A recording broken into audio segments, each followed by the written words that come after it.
Good evening, good afternoon, everybody.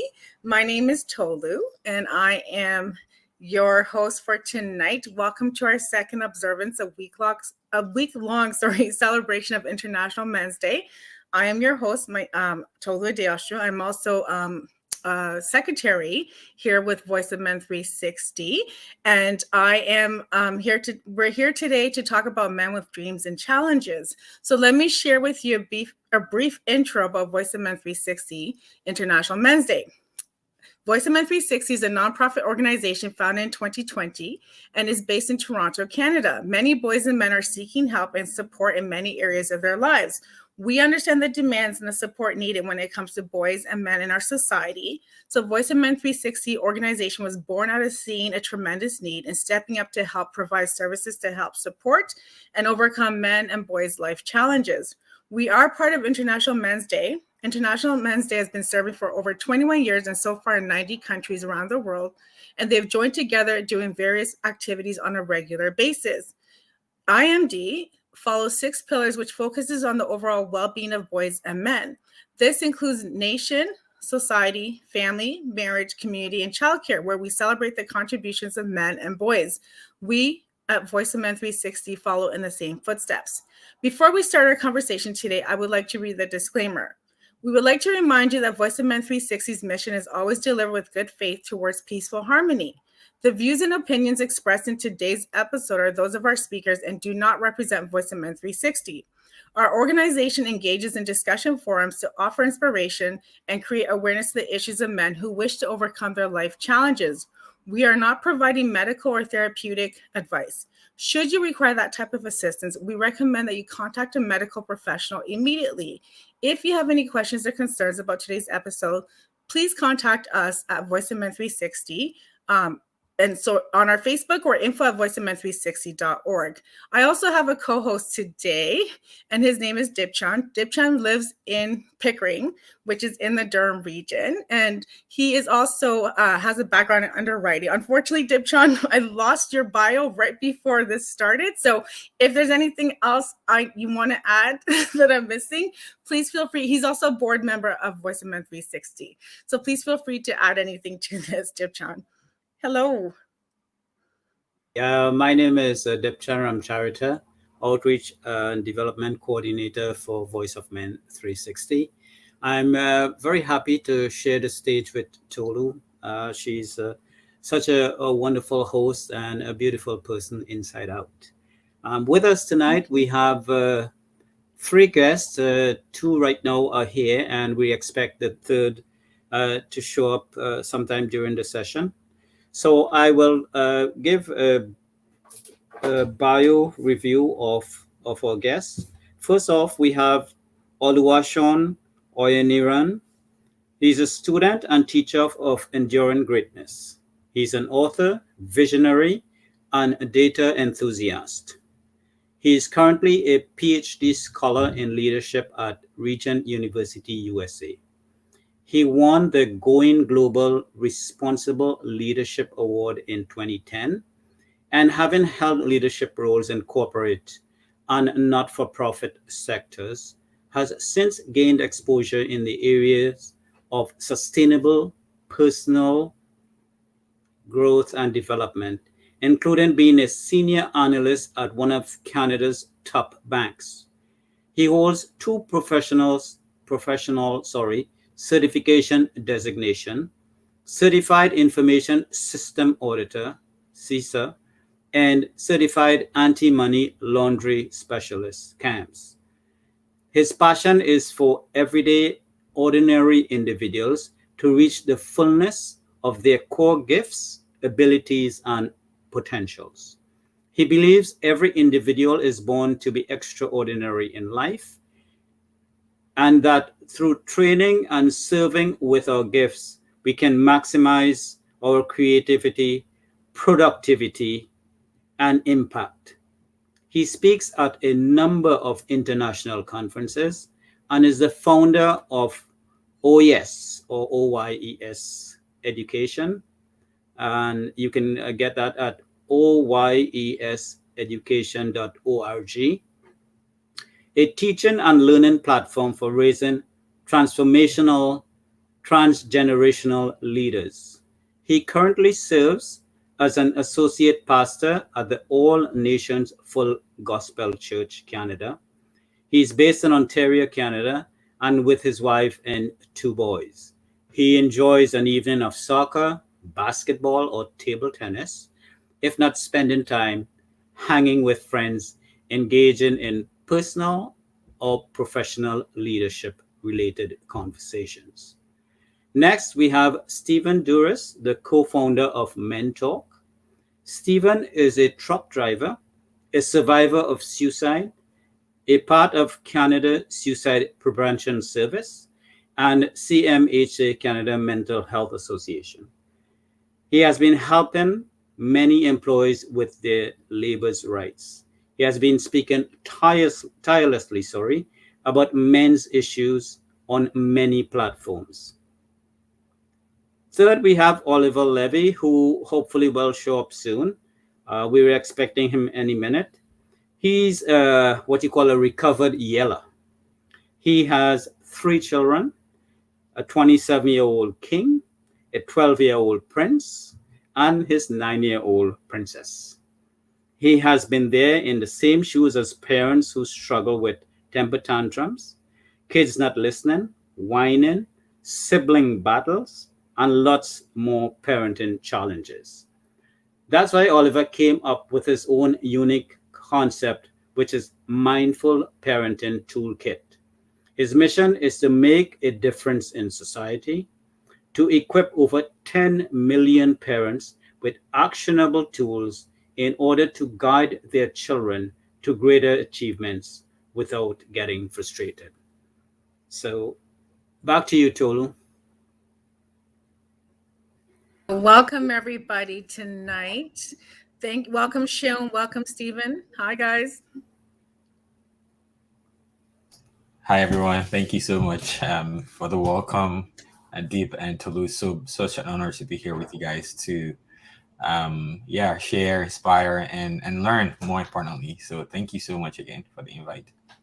Thank you. And Stephen, would you like to say hi too?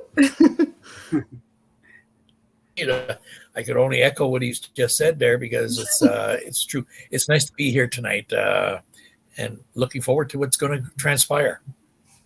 Awesome. Thank you guys. So, I've actually had a chance to, I know Sean personally, and Stephen, you and I have definitely crossed paths a few times. But for those that do not know about you guys, we want to know, because you guys are both doing amazing things. And Sean, I actually have a book that Sean wrote, The Power of Vision. So and this is one of probably the 5th book, one of the 5 books you've written, I think. Yes. Am I right? Is it 5 books? Yeah, I even lost count, but physical books, yes, maybe 3 or 4, but they are manuscript and materials that are on oseducation.org as well. So maybe those are up to 10 or 15. I can't even remember. Exactly. Okay, so I'm even wrong. But so the reason why we're doing this is because you guys are men that are doing amazing things, that have done things. You've been leaders, you've inspired people in your different walks of life. And we want to know, tell us more about yourself, your upbringing, and the challenges you face. So we'll let Stephen go first, and then Sean, you can tell us as well. Okay, well, I was brought up in downtown Montreal, in the poorest part of town. We were brought up poor, and I always wanted to be rich. And through my life, that was always a dream, be rich and get myself out of where I was. And for the longest time, I carried on with 2 to 3 jobs at a time in order to make ends meet. And in the early 80s, I started my first company of my own, which was a mobile truck wash company. And not long after I started that, I started a transport company, which grew and grew and grew. Everything was growing at the same time. And then I started a office cleaning company, which I only had a couple of customers on, but it kept me moving. And My biggest problem with everything was that I didn't trust anyone. So I was doing everything. If a driver didn't show up for work, I would do his job. If somebody didn't show up to do the office cleaning, I would do his job. So I just, in the beginning of the 90s, I went through a divorce, my first of two divorces. And after my second divorce, I made an attempt suicide because I just could not last. I lost all my companies. When the day I signed my bankruptcy, I believe it was April 28th. I signed over $1.4 million of assets and monies and investments. Anyways, that's all gone. And like I said, I hit rock bottom, did attempt suicide. Life goes on. I come back out. I'm fortunate. I had met a new woman in my life who was still with me today, who is spectacular, who really brought me back up. I didn't care for anyone at the time when I met her, but what happened was I found a cat who was starving to death and freezing to death. So it gave me something to care for, which taught me to care for people again. I started another company at the end of the 90s, and I realized I was going down the same rabbit hole. So come home one night, told my wife, we're closing him up. I'm done. And I started working for people, which I did for the remainder of my working career. I became an advocate for other drivers who were being kind of abused by management, and which is happening so much because employees meant nothing, especially truck drivers. Truck drivers, well, you're only a truck driver. You're only a truck driver. Well, without truck drivers, nobody here eats without a truck driver. So I got onto health and safety, and then I got into mental health issues. And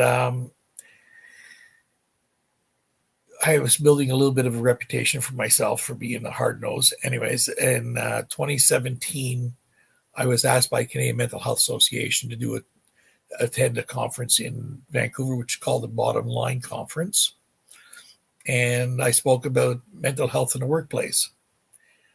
And when I come off the stage in there, I called my wife and I told her, I found where I want to be. I want to be talking to people. I want to show people that people with mental illnesses can and do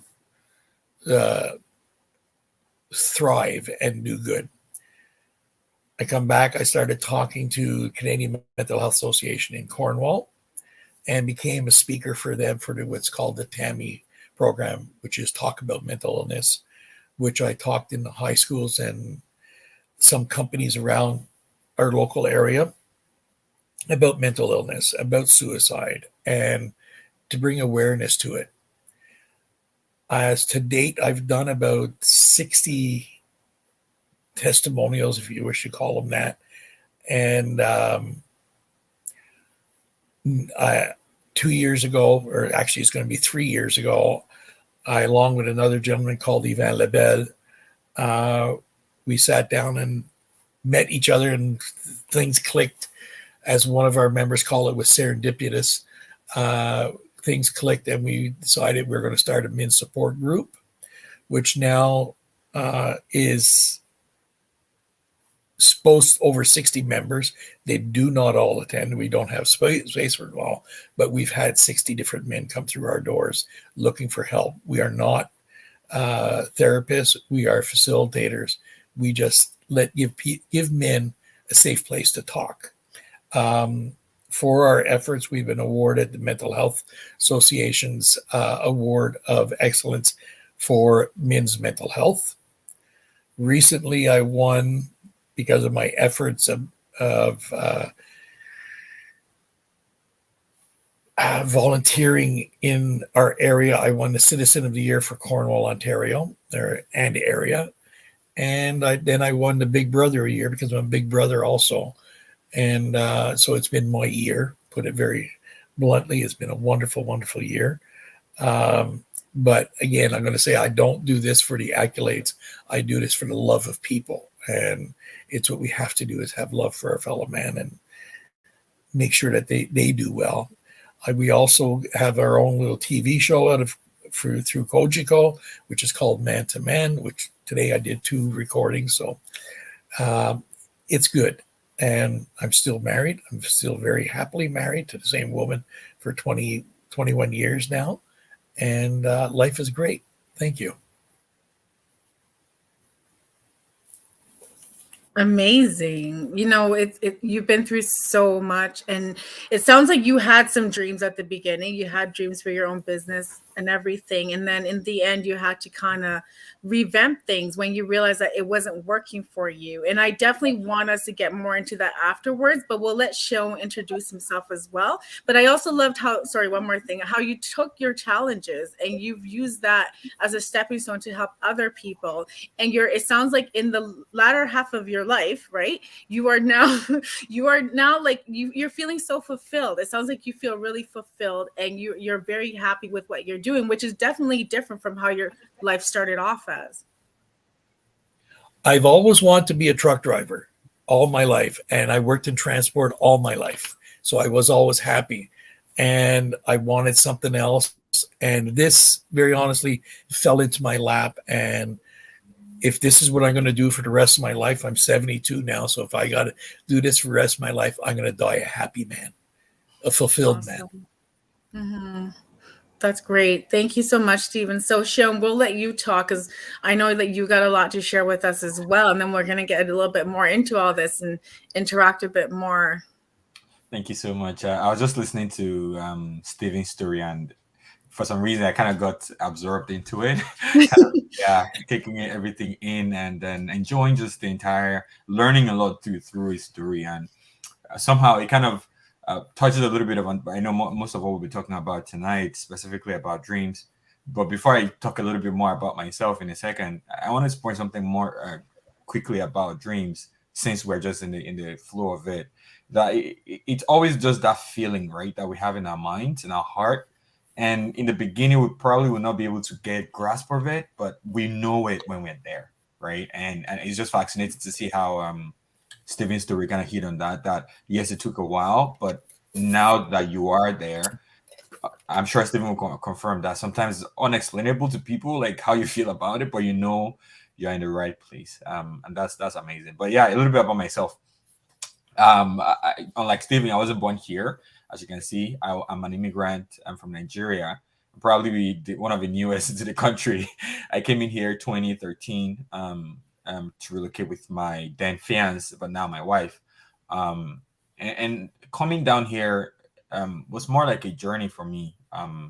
Starting off back, obviously, most of my background now, unlike Stephen, is more in the African context. But similar to yours, there were lots of struggles and challenges growing up. Of course, I will say for the most part, the whole of Africa or the developing world is still developing, and there's a lot of struggles. But I would say I kind of faced a lot more on the struggle side. My family is a family of seven children. My mom and my dad making about 9 of us in total. But things didn't start too easily for us. There were times we literally struggled to get food to eat, right? My dad was a civil servant, but as we know, money wasn't coming through, and things were pretty hard. I always tell people now that one of the things I hate the most is stainless plate. I don't know if you guys know stainless plate, like, and the sound when I just hear it, it kind of stirs up, some growing up pain that we went through, because we never had a lot. We never had a big plates. All of us just lined up with our stainless plate. So getting to feed all of us, getting jobs was really hard for my parents. And one of the things I noticed whilst I was growing up too early, I mean this in the early 80s and early 90s, was that there was a lot of riots and fight back in Nigeria specifically, then where I came from, but of course the whole of Africa. And I literally witnessed how riots picked up on the streets. They were fighting, and when there's no opportunity to break through for people, the next thing people always get to is either fight each other or steal, or so the violence was obvious growing up back then, and we couldn't escape it. I had 6 boys and a girl, so that's my family of us, 7 of us. 6 of us were boys. My sister was right in the middle. So it was more like a version of what was happening in the community was taking place in my house. And so my elder brothers got into a lot of trouble most of the time. We had many of them into so many social adverse issues that they faced growing up. I knew my parents had to be addressing a lot as we were growing up. But I was more in the middle. Watching everything on both sides and seeing how it was all growing up. I remember for sure then there was a big fight that took place. I don't know many of you know about June 12th in Nigeria. Then when there was an election to move from military to democratic governance, and a riot came when one of the politicians that won then died in prison. And so the whole of the country was just up in smoke. And I was pretty young then. I was looking and I was like, you know what? Something is off here. Like we couldn't sleep. I literally remembered in my house then when a tear gas was sprayed. Gas in the street got into our house, and we couldn't in our own house couldn't sleep. We literally had to start getting milk or water to wash our face. I remember tears just dropping off my eyes then, and I was like, you can't even have peace in your own house, right? So then it began to occur to me that there's crisis, and from there I started finding out early from a very early age, pretty much very early, I knew that there had to be an answer. And so as I started growing up, I dedicated a lot of my life to really figuring out, obviously starting from the social issues we have back in Africa, but growing up now, learning on a general basis, what are the root causes of why society fail? What are the root causes of why families fail? And so on a general level, it's really helped me to dig deeper early. So I think from an early age, I really figured out that this is something I want to throw myself into. Learning about leadership, learning about how to build society, learning about how to build a community, learning about, because obviously you've learned through bad things, right? That I learned growing up. So I knew what the wrong things were. And I started early on trying to know what the right things could be. And that was how my journey had been. And then from there, I had the opportunity to study in the UK. So I finished my undergrad back in Nigeria, and I started to travel to the UK, returned back, and then my wife invited me over here to visit. But in between, the journey has been a lot of opportunity to learn. Whilst in the UK, I had the opportunity to be part of the university learning and teaching environment, where I contributed a lot, obviously learning, as I said, growing up back in Africa. When I got to the UK, I came with more of a passion to really cause change in me. So that gave me the opportunity to participate in a lot of community programs relating to student growth. I was involved in the library renovation for the university. I was a faculty rep. I was two reps. I had both the faculty rep and then the postgraduate rep for the university as well, which gave me an opportunity to really speak to students and really feel what people's challenges are. I remember then they gave me a bus during exam time to actually go around this university for students who are maybe having anxiety or a fear of exam, for me to counsel them. And that really helped me a lot to really learn about, what people do go through. And I fast tracked back to Canada 2013. When I came, I got involved in the community work right away because I knew this is something I wanted to do for a long time. And I've been involved in many youth programs in Ajax and in Durham region specifically. And then my bio read, obviously, currently as an associate pastor, helping with all the things I've been doing, contributing to the life of young people, and more recently being involved more in men program. I've spoken in a lot of churches and groups, talking about the role of men in shaping a society, in shaping a family, in shaping a community. And so all of those things are things that really helped me, and I wrote a lot about them in my book. And then looking forward to how our conversation unravels tonight again. I will touch on dreams, how what I've learned can contribute to helping others as well, and how we continue to build a community. OSEducation.org is my platform where I drop most of our content, a lot more still in the future, but we're still in the growing phase for now. So I'll leave it there for now. Tolu, over to you. Thank you. Wow. It's so interesting because as much as you guys have different backgrounds, you guys have a lot in common what you're doing to help others. And the fact that you guys are encouraging young people, encouraging men, and that you guys are just trying to make an impact in this world, right? Based on where you're coming from, what you've learned, what you've been aware of, and you are now trying your best to impact other people. So thank you. I'm going to turn it over to Dipchand. Well, that was quite a fascinating story there, Shion. You've certainly been through a lot, and you've certainly taken some bold steps to better yourself as an individual and help others on the way. So more power to you. Um, for all the different obstacles that you faced in your life, tell us a bit more about how you overcame those obstacles. So this question is for both of you guys, by the way. Yeah. So I'll start with Sion, as we have him on the floor, and then after he finishes, um, Stephen can answer the same question, please. Yeah, and Deep, thank you for that question. And if I get it correctly, you're talking about the challenges I faced along my way. Yes, precisely. all the way to now. Yes, And how you overcame them. Yeah, I think the first big one I would say has to do with social struggles, or how would I put it? I call it culture escape in my book. And it's a combination of many things. When we say culture escape just has to do with what the environment or the culture is imposing on you as against what you know is the right thing. So I think I would say I struggle a lot with that. As I said earlier, growing up with a lot of boys in the house, I'd always thought myself as an outlier, or like in the middle or younger, more importantly. So I always looked at my elder brothers as the one leading the way, and then I didn't really have purpose as a way. I just had to tag along, do what I can do, and that was within the family, and that even transpired into the larger community.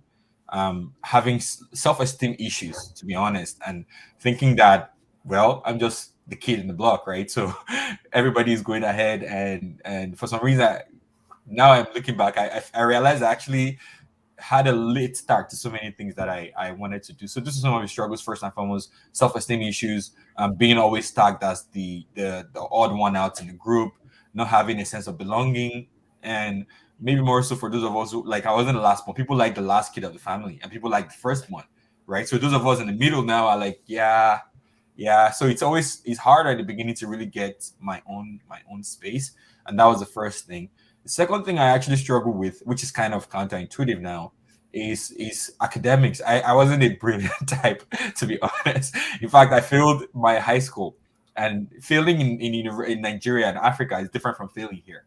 Back in this side of the world, when you fail an academic or your school grade, there's something they call, is this summer classes or something, that they give you the opportunity to Yes, make you do have that. Yeah. But back in Africa, there's nothing like that, literally.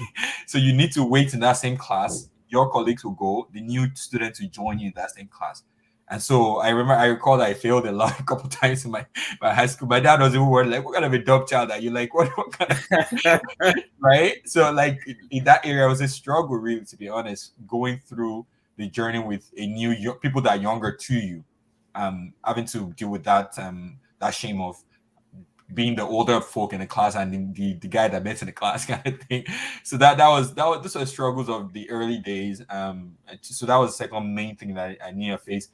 And I kind of threw some of the challenges in the early intro as well. We were not wealthy, to be honest. We literally just managed through every day. So to put it in context, we went to some of the lower grade school back in Africa, right? I never went to any private school. I never went to wealthy school. I just pretty much went to, my university it's a state university. Kind of did well, but in terms of rank, is not one of the best ranking universities. So poverty, financial difficulties, and self-esteem, and as I said, the culture escape in total, is more so all of the things that were putting pressure on me to determine what do I want to do, how do I want to do, who do I want to be in life, and just struggling basically to figure out what my purpose was from the early stage. Overcoming them, just to put the final aspect of the question in context before I hand over to Stephen to jump on this as well. I think one of the things that really helped me, and I know you probably have observed, is spirituality. Which I cannot remove from my story of how I got my way through. I remember again going to this school that I mentioned that is not really the best of the best. Of course, funnily, it's probably because it wasn't the best of the best. We had people who come with some level of passion to also thrive through life. So I joined this group of spiritual fellows, church members, and we started up the group. And that was really where things kind of opened up for me, where I learned, what, God is calling us to, what purpose in life is all about, knowing, doing more, or recognizing that you are more than what people are labeled you to be, giving you the opportunity to begin to escape that culture escape. And for the first time, actually, that was when I left my home and I began to move into a community or a group of people that are not connected to my family as a way. So that gave me a bit of, so the first mind shift was a mindset shift where I got a community of people that I started associating with, away from people that I felt where I was lesser to them in the community.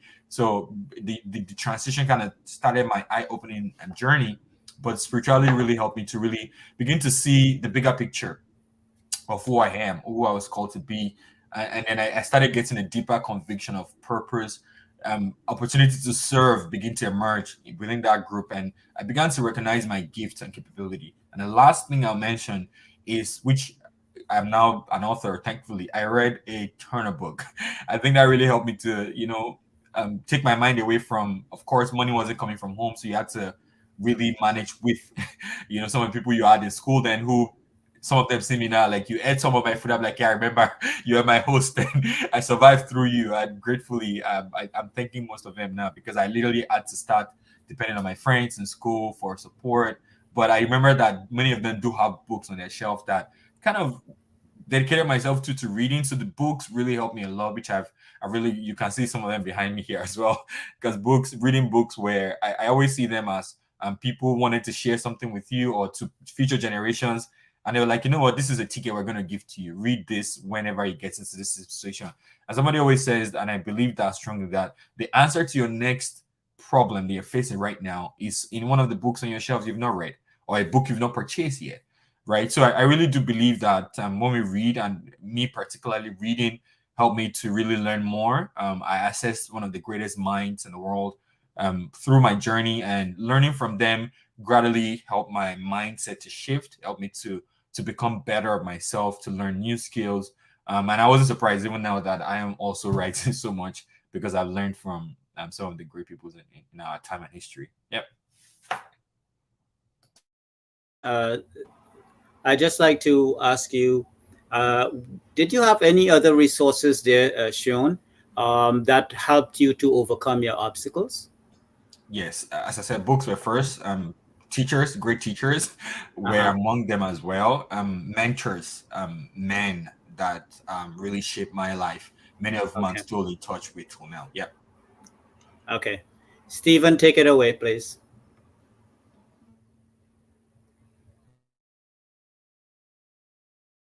Like Hume, I was born like poor, as I said earlier. There's a lot of times we didn't eat properly. That is, growing up, like I remember having ketchup sandwiches or mustard sandwiches because we didn't have any meat or anything to put between the bread. And this went on for good part of my growing up years until my mother remarried. I was 14 years old or 15 years old at the time. So then we started living a better life, if you wish. I left school at 6 years old. I left in the 8th grade because I wanted to make money. Money was everything for me. I had to have money. I had to have everything. So I turned 16 in March, and I started working 2 weeks later when I was legally allowed to. And all my life I worked 2 jobs. I always had at least 2 jobs going because, again, it was money.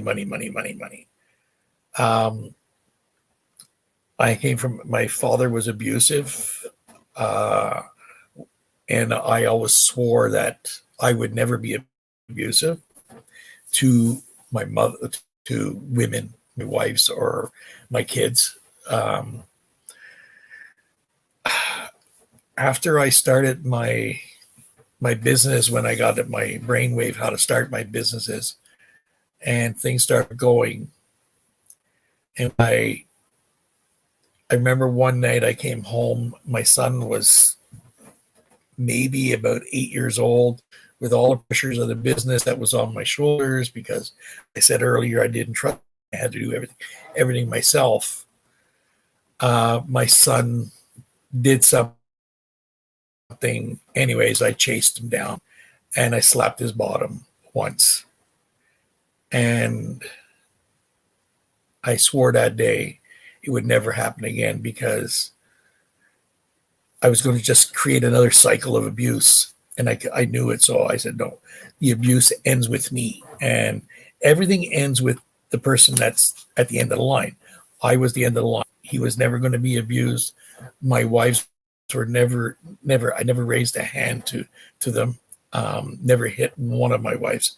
And I've been married 3 times. That's why I say wives. Because I didn't want to be my father.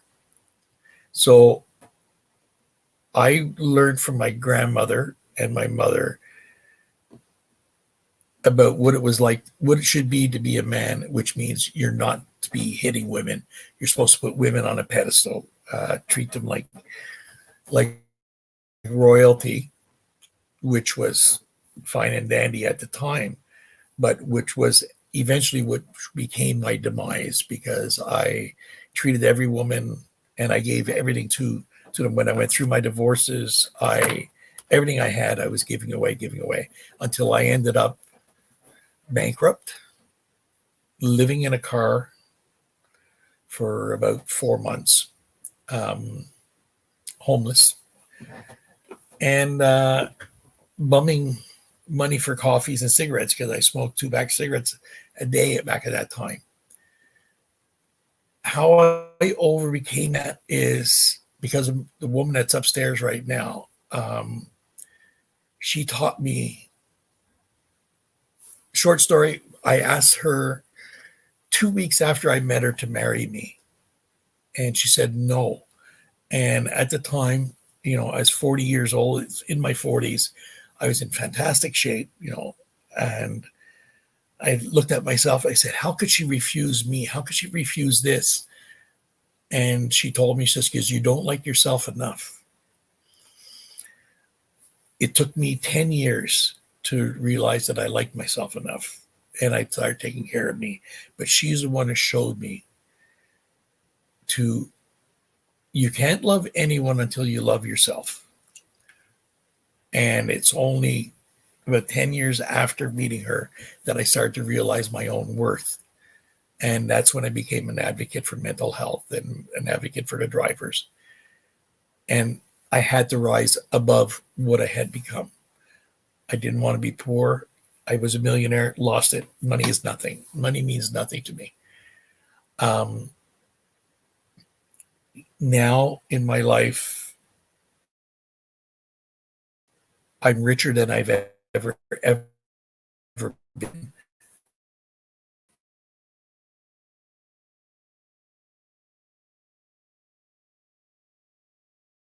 I don't know where to actually go with this, because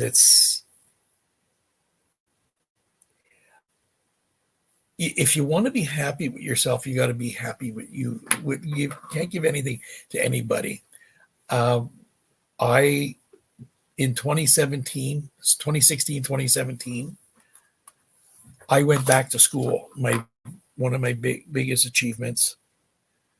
I went back to school and I got my high school leaving certificates, my diploma, and I finished first in my class with an 80 plus average. And by doing that, I gave myself, we're talking before about self-esteem. I had no self-esteem. That built me up so much that gave me the power to go out and say, I'm good. I'm not a dummy like everybody says I am. I do have a brain. I do have smarts to give out.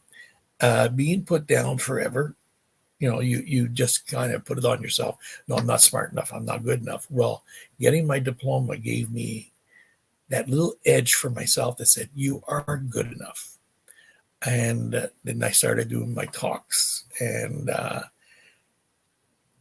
as I just said, I'm so happy now. I am so much richer than I've ever been, because of the things that are going on in my life. And it's only because I lifted myself up. I have a support system behind me with my wife, my son, my partner, Ivan. We support each other. We all support each other, and that's what we need. If you want to overcome anything, you got to have support. No man could do it alone, and that's where I am. I have all kinds of support. Thank you. You. Oh, Dipchand, do you want to talk? Hello? Okay. Sorry, I thought Dipchand wanted to talk. Did you want to talk first? No, you go ahead, and Okay. I'll go after you. Okay. So there was quite a running theme in what you both actually shared. I'm sitting here, and Dipchand and I are like messaging back and forth. Oh, poverty. He talked about low self-esteem. They both we're like, okay. So I feel like we need to go there because and then even school issues in school.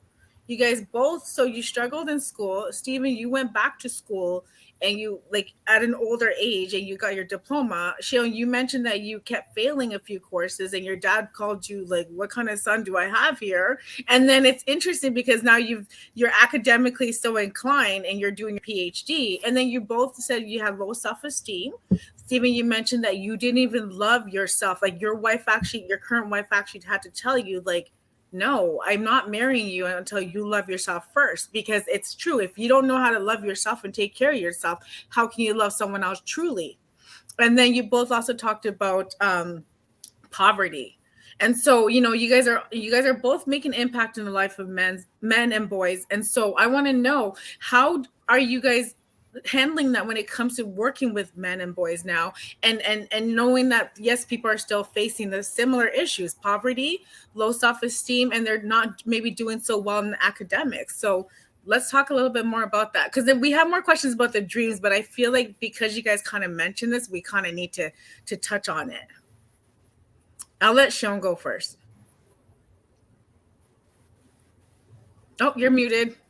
Oh yeah, and thanks for that too. I was thinking Steve was gonna go on, but yeah, it's okay. I know Steve always does a good job of wrapping it up with some very good stories. Okay. Yeah, you're saying something. Okay. Yeah. So yeah, talking about Tolu, where do you want us to even pick it up from again about men and poverty so I wanted to get the exact spot. Low self-esteem, poverty, and then you guys both didn't do well in the academics. Yes. So I kind of just wanted to, not that I'm trying to get you to but just because you do work with boys and men and youth. So how do you guys encounter that a lot? Because I'm seeing it, you guys are both from different backgrounds, but there's so many similarities at the end of the day. So let's kind of touch on that a bit more, if you don't mind. Yes, thank you so Tolu. Now I get it. Sorry, I was trying to connect to something while you were talking, but now as you were asking again, I remember what I wanted to connect to, and I'm connecting back to Stephen's story, which interestingly I'm on the same page with him. Stephen said something that's really important. Money means almost nothing to him. Money is important. I need to say that. Please get money to feed the family, to pay the bills, but the excessive pursuit of money is what I'm seeing nowadays, really. And it's quite interesting to feel for someone like me that's gone through so much poverty to now come out to be saying, "Don't chase money," right? Similarly with Stephen, who has made so much millions of dollars, and now you're like, "Oh, you've enjoyed life. Now you tell us not to go chase money." Like, what are you saying, right? But the truth is, and I know this might sound stupid or unreasonable, but people that really chase value and people that chase peace of mind and chase the things that are worthwhile in life. Okay, let me take a step back. Wealth is not necessarily measured in money. In one of my earlier books, I'm telling you, I'm talking about. I wrote about Live, Love, Learn, Grow. Which is just a book of things that I feel people should really know about. So I was talking about value change or value. There's a word I used and I can't remember right now. We need to change our value system and value code. The chase of money as a store of value. We know. For those of us who really know about how money or currency came to be in 1975, was when they actually began to accept money as a legal tender, right? Before we just used trade by barter as a means of exchange. I'm just specifically speaking about poverty and money and wealth within that same bracket. And I hope Stephen will be able to cover some other aspect of the conversation. But the truth in reality is that if you look at paper money as a where, you can get carried away, because if you are chasing it with everything you have and not really understanding the roots and the principles that guide money making, you might have money and you still be poor. I don't know if that makes sense in a way. And I found this thing in something I also wrote. Again, as I said, I do a lot of research, which kind of helped with my academics I'm working on right now in my doctoral program, but also just in life in general. I found this thing called Movement to Opportunity project that was done in the United States. I don't know if anybody's familiar with that Movement to Opportunity. I think it was in the 80s into the early 90s. And what they literally did was to move people who, in quote, were poor, people facing poverty, specifically a group of people who could not make ends meet. So they literally selected them from a particular community and planted them into a wealthy community. And this is it. You can Google MTO, Movement to Opportunity, and you get more about it. I was surprised when I heard about this story. And so what I did was, okay, you guys claim that you can't feed your children, you don't have money in your pocket. We're going to move you out of that place, move you into a newer community, wealthy community. And not only that, they were given stipend, credit vouchers to get food for themselves as well as for their children. And not only that, so that their children will go to schools where their life can change. And what do you think will happen? Of course, the theory will be that living in a new community, having money, and also having their kids taken care of will make them change their livelihood and become rich, right? Or escape poverty. No, that wasn't the conclusion of MTO. In fact, MTO concluded that for people that are already grown up, they were the same. Literally, there was no change. Poverty remained, carried on from generation to generation. But there was a little bit of finding for younger children that went to those schools. But unfortunately, for the indicators for people to remain in poverty was connected to parental upbringing. And so the research found out that if your mom or your dad grew up in those poverty-ridden environment where they were brought into a new community, as long as they grew up there, there's higher chances that even their kids too will not do well in the so-called new schools that they were transplanted into the new community. And so that research kind of validated some of the things that we knew, that thinking that money is everything is not really the way.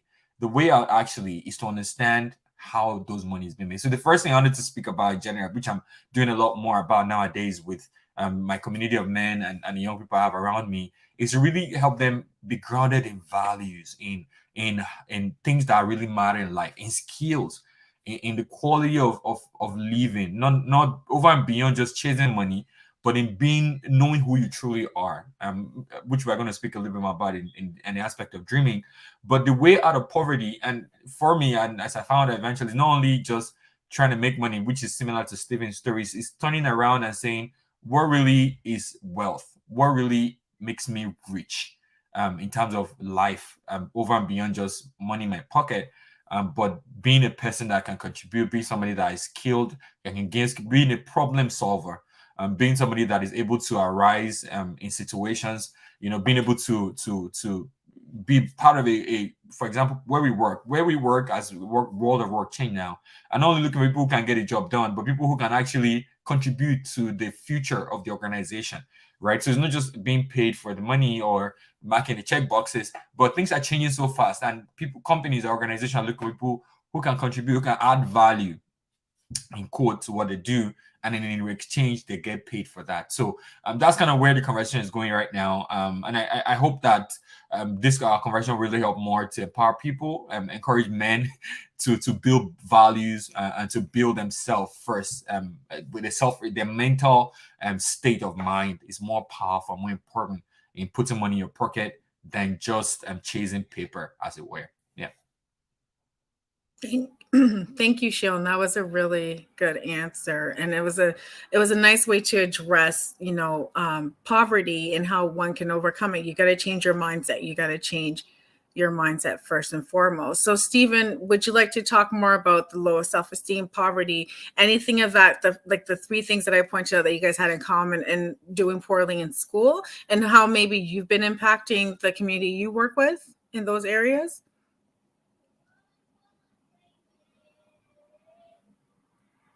our men's group, for example, when we start talking at the table, I'll just use an example. Wednesday night, there was 12 of us, and there's a commonality amongst everyone.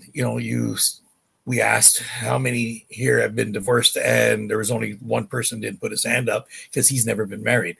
But we're all in a common place, and because men for years have been the breadwinners for families, we've been taught from the beginning, you have to work your butt off. You have to do this. You have to. Whether you are happy at your job or not happy at your job, you had to do it. And now things are changing because there's more and more women in the workforce. The job have changed so much. So now men are losing their self-esteem. The ones that have had self-esteem are losing it because a lot of the women are making more money than the men.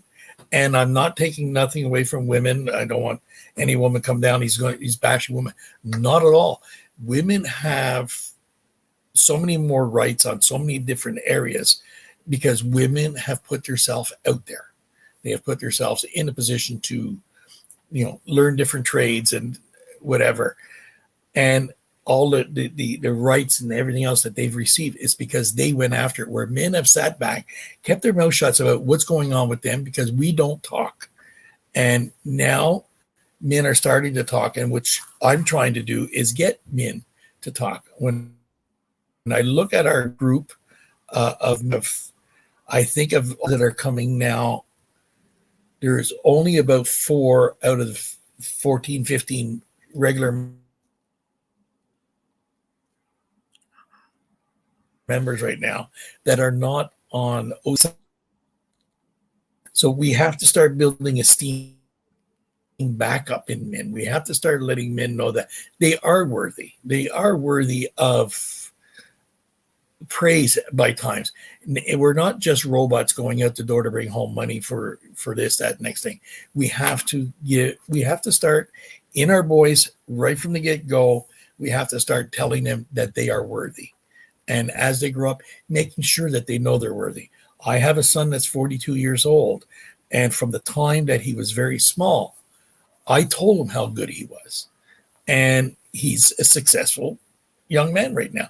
And I attribute it because I told him he was good. Even when I was in my bad places, when I was after my suicide and everything else, I still told him how much better he was than I was because he was smarter. He was this, he was that. And we have to start praising our boys more and letting them know that they are equal to anybody out there. It doesn't matter, another male, another female, that they are equal. We have to start building the self-esteem back up in men because we just don't have it. Most men don't have self-esteem these days, and it's a crime. Thank you.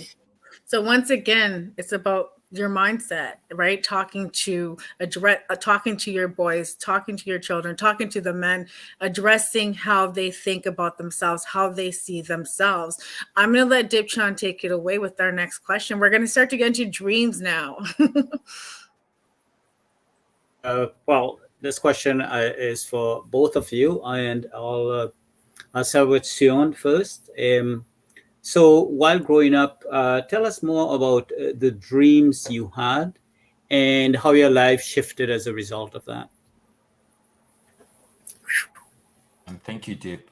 Maybe I should even actually start by defining dreams as well, or maybe we'll get to where we really talk about dreams as a concept, or maybe we should just keep going ahead with it. Mm-hmm. Go ahead and start defining it and continue. Yeah, we don't have much time left, so yes, please do. Oh wow, okay. Yeah, so then we're almost out of time. Mm-hmm. I'm trying not to muddle so many things up, but I'm sure a lot of people are getting usefulness from some of our conversation as it's proceeding. But visions, let me start with vision first. Visions are mental pictures or mental images we get in our mind, and visions and dreams are very, very similar. It's very, very slight difference between both of them, but they're technically and functionally the same thing. And dreams is just for the most part, a lot of people say different things about dreams. People will say dreams is what you have when you sleep or when you have when you, but in technical term, both of them are mental pictures. Dreams just do mostly be the ones that are not going to get fulfilled to an extent when you know you are not. Like, dreams are the things that people will come to pass when you're passed away. I'll use a typical example of dreams to be more so the one for Martin Luther King when he was reading his 1969 speech, "I Have a Dream," and was saying, he said all of those things. He was saying because he knew that potentially maybe we might not reach it, but we know it will come to pass. So in technical terms, so it's really hard to differentiate between vision and dream, but let's just accept for now, for our conversation today, that both of them are the same. So I might be using them interchangeably. And just picking up, and this is probably going to be similar with everybody as well, most of your vision and your dreams and aspiration will mostly emerge from some of the struggles or challenges you've gone through, right? And it will mostly usually be the dreams of either a better state from where you were, or a vision or a dream of something greater, or just something within that emerge out of your circumstances, or from information, or things you've acquired over the years. And for me specifically, I think mine came all the way from the rioting I went through when I was young, and just some of the social vices and violence that I'd seen, and poverty. And so I realized that, as I said earlier, I realized that leadership is critical. I realized that leadership is when leadership fails, as John Maxwell put it, everything rises and falls on leadership. When there's no leadership to put most of us who are here, who know what leadership is all about. Leadership is more, I see it more in the production spectrum. We know production is factors of production, labor, capital, and entrepreneurship.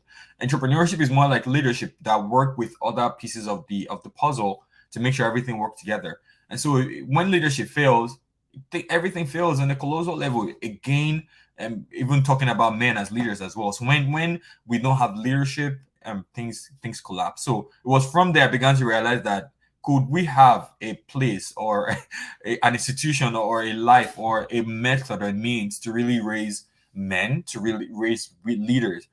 Of course, then it was more in my little African context, but now that I'm growing, I realize it's actually a global issue where we need to raise men and women. We need to raise leaders that will not allow. So it was a pain out of, like, this riot shouldn't continue. The economy of the country shouldn't fail. People shouldn't be going through. I shouldn't be going through poverty when, in quote, now we have nations that is blessed with lots of resources. And of course, some of those things that occurred those days were not caused by parents. They work hard. My parents were hardworking. They were civil servants, but we still knew that there was something wrong within how much hard they were working and how little they were making money. And so from there, I began to dream of a nation that is well run, of a system that has good leadership. And so I committed myself for the most part. I started dreaming, or my main dream now is to have and to make leadership qualities and skills ubiquitous, so make it available. So, for example, when we talk of integrity, how do we instill values like integrity? How do we break it down to the smallest, minutest scope of people learning what integrity is all about, saying what you mean and meaning what you say? What does that mean? How do people emulate that? For example, and we talk about things like service, servant leadership. What does that contain? What does that entail? What is it, just serving? How does that really? So those are the kind of things that my dreams are, and aspiration kind of emerge out of, again, as I said, out of my challenges and struggles, but growing and learning and escaping that, and now looking back and seeing how I can now begin to contribute that to other people as I grew. Yeah. Thank you. Stephen? Dreams, as I said before, was growing up was to be rich, and it nearly killed me. And my dreams going forward is to be able to continue on the path that I'm on right now, where I'm feeling that I'm giving safety and freedom to other people's, whether it's a man, whether it's a woman, it's irregardless. I just want, my dream is to make a place that everyone that will be safe. If they want to come in and sit and talk and they don't, be able to talk without fear. And I see it so often, whether it's a man or a woman, they're afraid to talk, and men more than women. And I want, my dream is to have that, where a man who was in a position like I was, who was thinking about suicide, doesn't have the fear anymore to come in and say, listen, this is what's going on with me. I'm sick. I need help. My dream is to have that freedom, the freedom for everyone, whether it's a man or a woman. We all have to learn to live, and we all have to learn to live together. And I just hate the way the world is going right now, with so much hate and so much dissension amongst it. But my dream is that we just have that little nook where I am right now, and little nooks all over the world, that people could come in like they do on Wednesday nights to our group and sit and talk and be free. That's maybe it sounds like a bit of a philosopher, but that's the way I want to be. I love it. You guys, both of you guys are so inspiring. Dreams to lead, to help people to overcome their challenges. It's so inspiring. To be honest, like, I never even sat down and thought about how much you guys actually have in common, but it's really amazing, and there's even the age difference, but you guys are both making impact, and it's amazing. There's something, you guys both are going for your dreams now, right? Like, Sharon, you talked about how, like, because of your social challenges, because of what you witnessed in Nigeria, and you thought about leadership, you're like, leadership has got to be better than this. And now you see yourself, you're making impact, you are working in the areas of leadership, and you're working on building better leaders. And Stephen, you also saw that, hey, it's not all about the money, it's about the mental well-being. I love talking about this. I love impacting people on mental well-being, and it makes me feel good. Like, it feels good, and I see what it's doing for others, and I love that. And you just mentioned, if you could have more of those things going on around the world, it would be ideal. So now, how would somebody go for their dreams?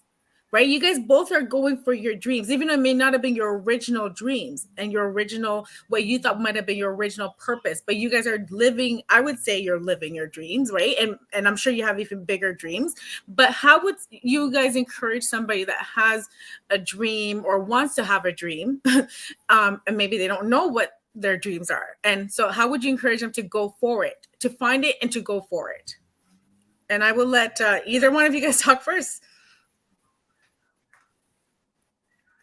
Okay, maybe I should go first. Okay. I know it's not like that. That's how we've always gone through. I would love maybe probably somebody else, but I'll go then this time. I'll go first. Okay, Steven, go for it. Sure. Yep.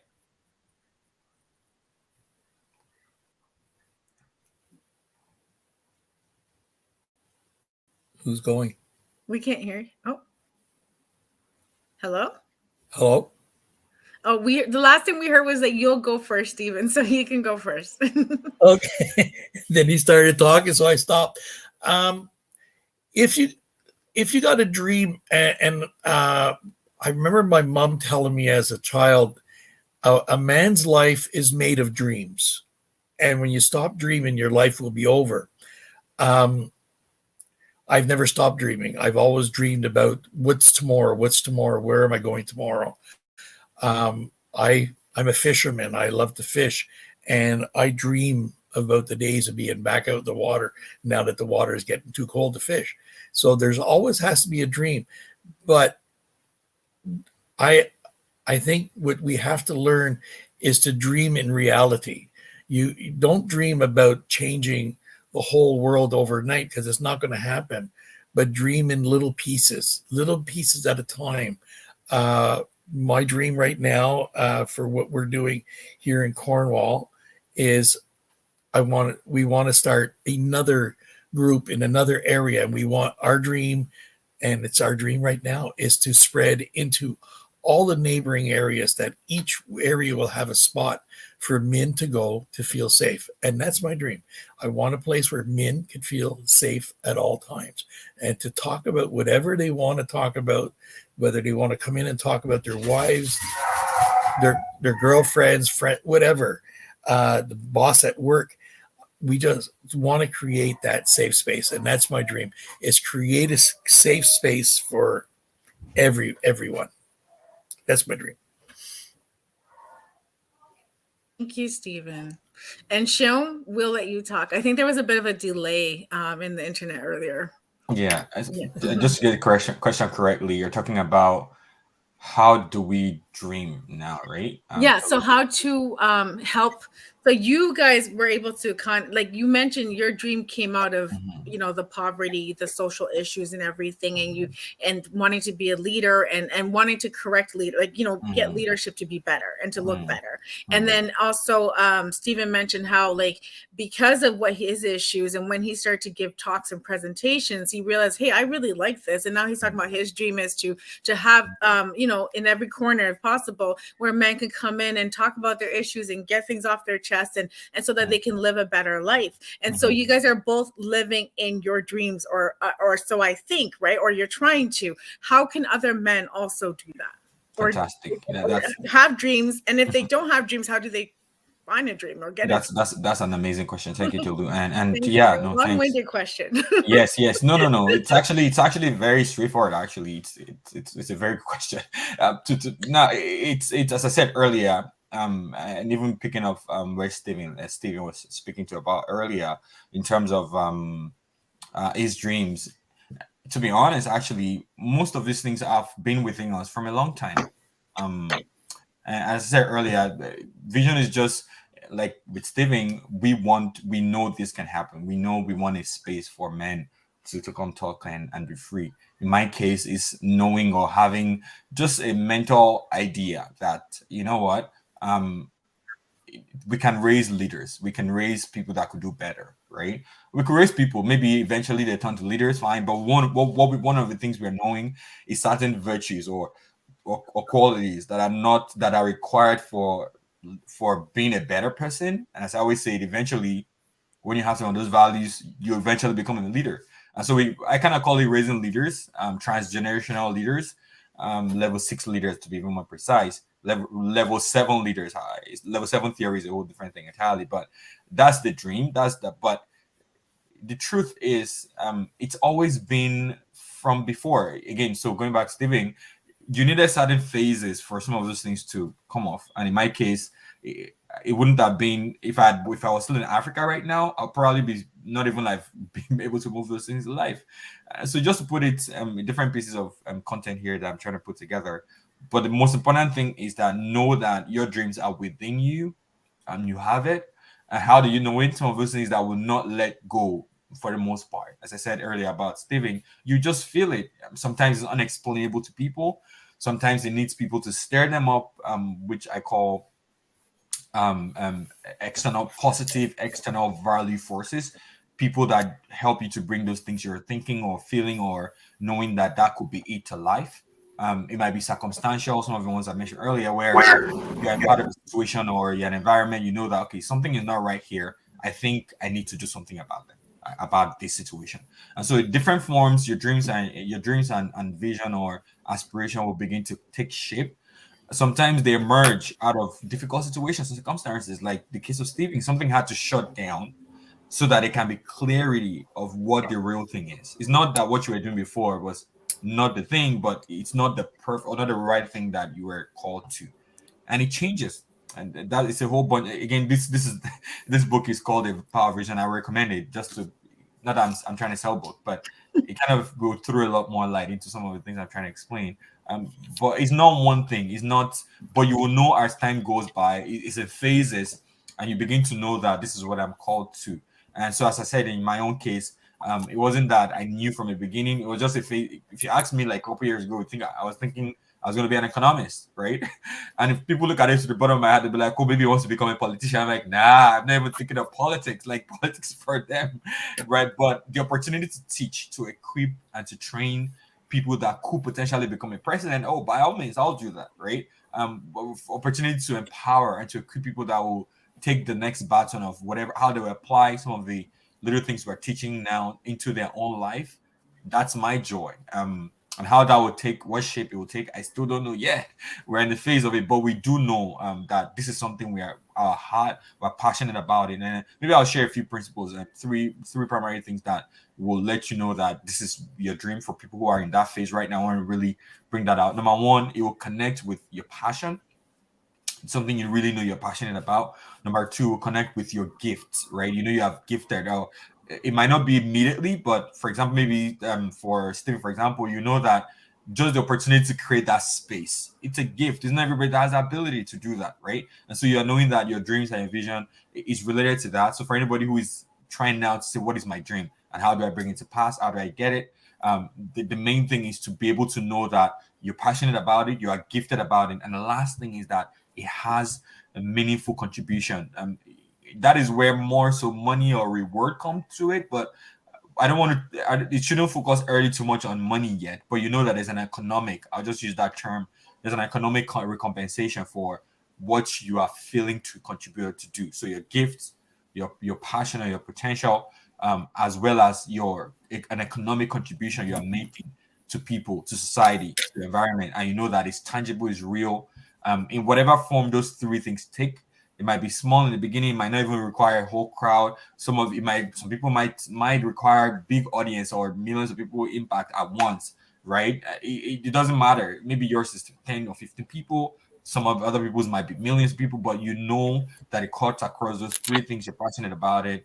You have your gift and potentials, kind of tend towards that.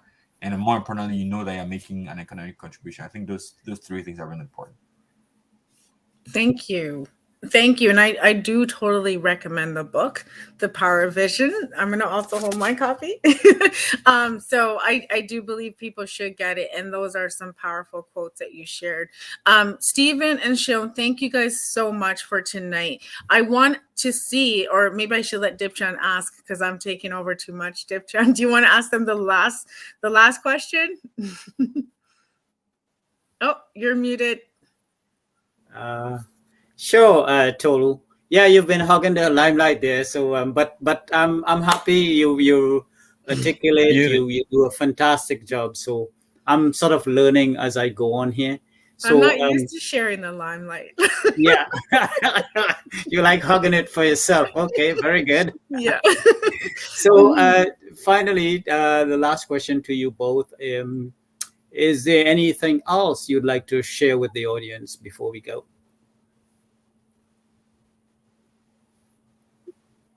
Muted. You're muted. Oh, sorry, I said I'll go first, and I'll give Steve the honors to close us off. But I'll say this more importantly, men, and whoever is listening to us, there's something in you. You have it. You have it. Nobody on earth, no one, no human, on earth has been created without something to contribute, without an impact to make, or without a purpose to fulfill. Every single individual, no matter what you've been told before. I spoke earlier about cultural scape, environment, or I call them negative external forces that suppresses your gift, suppresses your passion, suppresses your purpose, and tell you that you're not who you are, you don't have anything to contribute. There are certain external forces that do that. And as Stephen was saying now, more than ever before, our society, the world is at a stage where to even get a positive news or something good to hear is hard ever than before. And as Stephen is saying as well, just to re-echo what he's saying, men are facing a tougher time now as things begin to change. But one thing we need to leave here tonight with: every single person has something to contribute to. You have a dream, you have a vision, you have a purpose, right?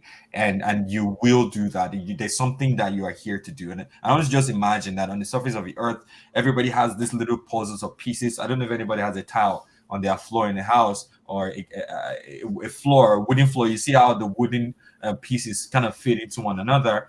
Always imagine that like you are one of those pieces on the wall, on the floor, that fit into somebody else. So there's a space for you, but you need to take the time to really get mental clarity, as we said earlier. Remove yourself from those negative external value forces and begin to gravitate towards positive forces, similar to some of the ones that Stephen is setting up. Or if you want to, reach out to some of us or read our books or be a part of our community, people that will encourage you, give you the opportunity to realize the potentials hidden within you, and know fully well that you are not alone. You have a huge community of people who are raving for you, who are supporting you, encouraging you. I really are looking forward to your greatness as well. Yeah. Thank you, Sion. Stephen, any final words? That is going to be hard well, though, because it's so well said. Whatever your dream is, go after it, but plan it. Don't just jump in like I did. I jumped in both feet without really looking at how deep the water was. And whatever you do in your life, find someone you could trust and someone that you could share with. And I don't mean sharing your food with. Absolutely, you could do that too, but sharing your thoughts that you're not afraid to talk to, because you have to be free. And there's going to be challenges coming down the road, but have that person by your side and know who your friends are. And my mom used to always say, if you had more than 5 friends, you're lying to yourself. So make sure you got the right friends in your corner and go after your dreams. Your dreams are made to come true. Just dream properly. I love it. Honestly, I love tonight. I love this. You guys are amazing guests. You honestly, I wish we could go on forever, but we are almost out of time. But you guys both said some really meaningful things there. You both said I think Sharon, you mentioned you're born for a purpose. You have something in you. You have some giftings. You have some talents. You have some abilities. You both said go for it. And you both talked about community, but not too many people, right? And you you mentioned that if you have more than 5 friends, Stephen, you said if you have more than 5 friends, then you're lying. And so basically recognizing that there's going to be some external negative factors, right? And so noticing that you're gonna need some people in your corner because you can't do it alone. But at the same time, too many people in your ears can make you not maybe live that and fulfill your life's purpose and dreams. And so thank you guys so much for being here tonight. Honestly, I wish we could have gone on longer, but we do have to celebrate because today is International Men's Day. So we are going to celebrate.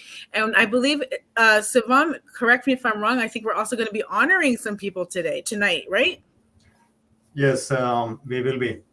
And the names will be announced during the show.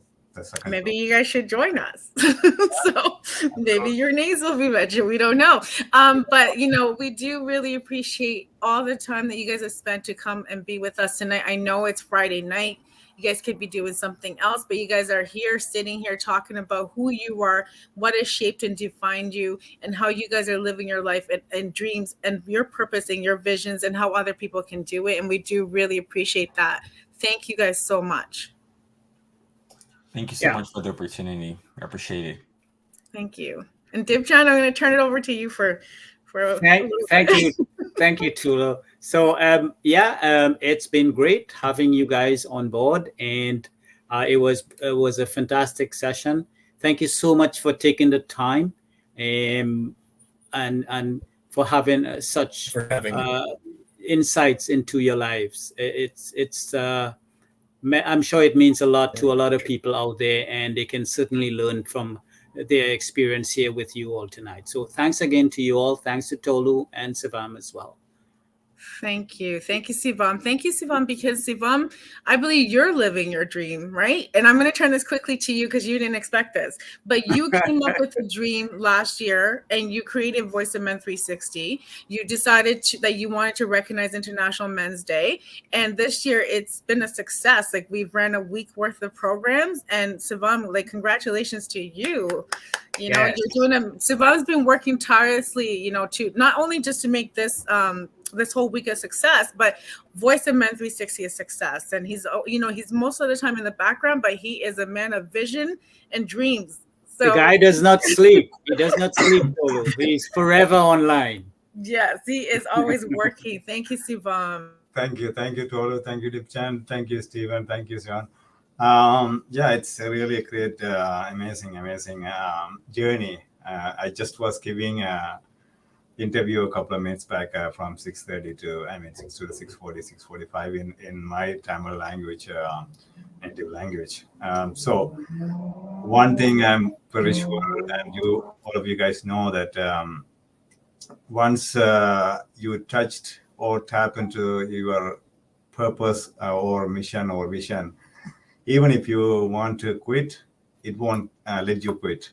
It will take you to the next level, next level, next level. So you cannot even imagine who is going to help you on the other side. So it's an amazing journey. Yeah. Thank you. And yeah, we're going to have an amazing show celebration actually from 8:30. So let's wrap it up. Thank you. Thank you. So I'm just going to do a quick little announcement. So Voice of Men360, we are here. We've been working with our Indigenous communities. As you know, they've been in a big crisis for quite some time now. So we've been trying to do a donation drive for Indigenous families. So if you do have used clothes, dry food items, please let us know. We will collect it. You can call us at 416-356-7414 or 437-889-8329, or you can email us at info@voiceofmen360.org or contact us through Facebook Messenger and let us know, and we will work to coordinate with you. As you know, we are also celebrating our second observance of International Men's Day. It's been a week-long celebration, and tonight we are closing it off tonight. So we will be having a celebration show, and so it'll be for about 90 minutes from 8:30 p.m. to 10 p.m. Eastern time through Zoom. So please join us and share your messages. And like I said, we will be recognizing some people that have been making some impact in their communities. And we do also have a few live shows we normally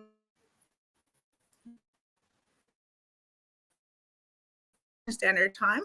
We have Vili, which is a Tamil live talk show, which is Sundays at 8 a.m. Eastern Standard Time. We have the monthly webinar in which I'm the host, which is why I'm used to being in the limelight. So sorry about that, Dipchand, tonight. So that's usually the Saturday of every month at 10:30 a.m. Eastern Standard Time. We usually bring expertise, organization, discuss a particular topic each time. I think Shil will need to have you back on to come and teach us more about dreams and visions. And so then also we normally have a monthly special show, The Unspoken Tears, which is the second Saturday of every month from 10 a.m. to 11 a.m. Eastern Standard Time. The focus is on domestic violence against men, bullying, male sexual abuse, traumas, and human trafficking. And we have our South Asian Men Show, which is the third Sunday of every month from 11:30 a.m. to 12:30 p.m. Eastern Standard Time. And we also have All Bengal Men's Forum. They host this show, and we have podcasts that are available on all platforms, including iPhone, Google Play, and so on. And we have our monthly men's group meeting, which takes place every 2 weeks on Tuesdays from 6 p.m. to 7:30 p.m. More information can be found on our Facebook page. And we also have our Indigenous peer-to-peer support group called Path to Talking Sticks. So there are no limitations to joining us here at Voice of Men360. As you can see, I am a woman, but I'm here. So there's no limitations with gender, with age, with creed, with nationality. Please join us. You can reach us at 437-889-8329. Email address info@voiceofmen360.org. Website www.voiceofmen360.org, and our Facebook page. We are also on YouTube. We are subscribed to our channel. We're on TikTok. We're on Instagram. We're on LinkedIn. We're on Twitter. Okay, so thank you very much for joining us tonight, and happy International Men's Day. Take care. Bye-bye.